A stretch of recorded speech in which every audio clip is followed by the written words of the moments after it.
అదే ఉద్వేగం, అదే ఉత్సాహం స్టేజీ ఎక్కటంతోనే మాటల తోటాలు పేల్చాడు జనసేనాని. ఇన్నాళ్లు మా సహనాన్నే చూశారంటూ కేంద్రంపై గన్ను గురిపెట్టాడు గబ్బర్ సింగ్. పాచిపోయిన లడ్డూ లాంటి ప్యాకేజీలు కాదు, ప్రత్యేక హోదా ఇచ్చి తీరాల్సిందేనన్న పవర్ స్టార్ పోరాటానికి సిద్ధంగా ఉండాలని కాకినాడ వేదికపై నుంచి జన సైనికులకు పిలుపునిచ్చారు. వేదికపైకి రావడమే పవన్ కళ్యాణ్ మాటల తూటాలతో కాకినాడ జేఎన్2 గ్రౌండ్స్ హోరెత్తింది. ఆత్మగౌరవ సభలో తన అంతరంగాన్ని ఆవిష్కరించిన జనసేన అధినేత ఏపీకి సాయంలో కేంద్రం తీరును తూర్పారబట్టారు. సర్దుకుపోతున్న నేతల్ని నిలదీశారు. విభజన అవమానాల నుంచి ఆత్మగౌరవ సమస్య దాకా అన్ని అంశాలపై తన స్టైల్లో పంచ్ డైలాగులు వదిలారు పవర్ స్టార్. ప్రత్యేక హోదా సాధ్యం కాదంటూ కేంద్రం ప్రకటించిన ప్రత్యేక ప్యాకేజీని పాచిపోయిన లడ్డూలతో పోల్చారు పవన్ కళ్యాణ్. విభజన సమయంలో చట్టసభ సాక్షిగా ప్రధాని ఇచ్చిన హామీల సంగతి ఏంటని ప్రశ్నిస్తూ కాకినాడ సభతో ఆంధ్రుల ఆత్మగౌరవ ఉద్యమం ఉధృతమవుతుందన్నారు జనసేనాని. సీమాంధ్రును అనాథన చేస్తారా అని కేంద్రాన్ని నిలదీస్తూ తక్కువ అంచనా వేస్తే సీమాంధ్రుల శక్తేంటో చూపిస్తామని హెచ్చరించారు. 3-4 సంవత్సరాలుగా స్పెషల్ స్టేటస్ ఇస్తాం తీపి కబురు వస్తుంది అంటే 2 లడ్డూలు ఇచ్చారు. ఏం నాయనా లడ్డూ తింటావా అని. అరే ఒక 3 సంవత్సరాలుగా మీరు ఇచ్చిన ఈ పాచిపోయిన లడ్డూలు ఎవరికి కావాలి?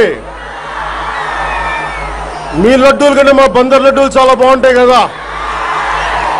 మన కాకినాడ తాపేశ్వరం కాజాలు ఇంకా బాగుంటాయి కదా. 2.5 ఏళ్లు ఓపిగ్గా వేచి చూసింది పాచిపోయిన లడ్డూల కోసం కాదని కేంద్రం ప్రకటించిన ప్యాకేజ్ గాలి తీసి పారేశారు పవన్ కళ్యాణ్. కోటితో పోయేదాన్ని గొడ్డల దాకా తీసుకొచ్చారన్న పవన్ నమ్మించి మోసగించినందుకు ధీటైన జవాబు చెప్పాల్సిన సమయం ఆసనమైందన్నారు. పాచిపోయిన లడ్డూల్ని ప్రభుత్వం స్వీకరిస్తుందా అని ప్రశ్నిస్తూనే కేంద్ర పెద్దల తీరును తప్పుపట్టారు. ఆంధ్రప్రదేశ్కు జరిగిన అన్యాయంపై వెంకయ్యనాయుడు స్పందించాల్సిందేనన్నారు. విభజన హామీల్ని అమలు చేసేలా కేంద్రంపై ముందుగా పోరాడాల్సింది ఎమ్మెల్యేలేనన్నారు పవన్ కళ్యాణ్. ఎంపీలు ఇప్పటికైనా పౌరుషం తెచ్చుకోవాలని, అవసరమైతే కాస్త కారం తిని ఒంటికి పూసుకోవాలని సూచించారు. తిరుపతి సభలో తన వ్యాఖ్యలపై స్పందించిన ఎంపీని రాజీనామా చేయాలని కోరిన పవన్ కళ్యాణ్ ఆయన గెలిపించుకునే బాధ్యత జనసేన తీసుకుంటుందన్నారు. ఎందుకు మమ్మల్ని 42 సంవత్సరాల తర్వాత మెడపెట్టి తోసి తిట్టించి మాకు ఎందుకు కడుపు మంట కలిగించారు? ఎందుకు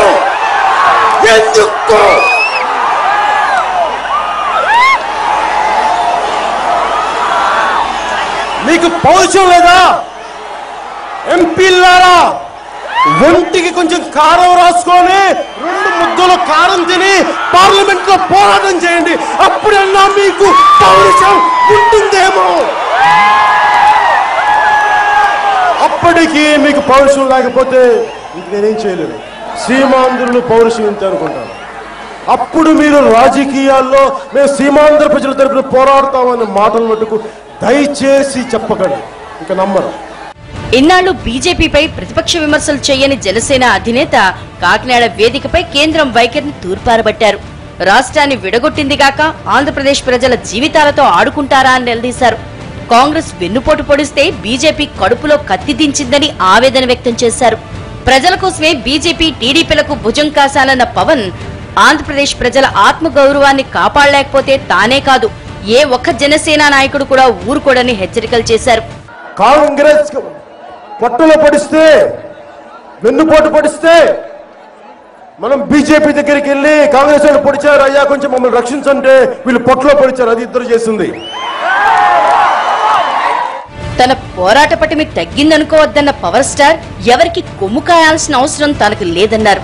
తానెవరికీ అనుకూలం కాదని, తననెవరూ నడిపించాల్సిన పనిలేదంటూ తనకు ఆత్మగౌరవం ఎక్కువేనన్న విషయాన్ని అందరికీ తెలియజెప్పాలని అభిమానులకు సూచించారు. తమకు డబ్బులు పదవులు అవసరం లేదన్న పవన్ గుండెల నిండా ఉన్న ధైర్యంతో జనసైన్యంతో దండెత్తుతామన్నారు. జనం కోసం సినిమాలు వదిలేసేందుకు సిద్ధమన్న గబ్బర్ సింగ్ సినిమాలు వదిలేయమంటారా అని అభిమానులను ప్రశ్నించారు. తన దగ్గర ఖర్చులకు డబ్బు కూడా లేదంటూ సినిమాలు వదిలేసిన రోజున మీ ఇళ్లకే వచ్చి అన్నం తింటానడంతో జన సైనికులు కేరింతలు కొట్టారు. సినిమాలు వదిలేయమంటే ఈ క్షణమే వదిలేయడానికి సిద్ధంగా ఉన్నాను. వదిలేయమంటారా?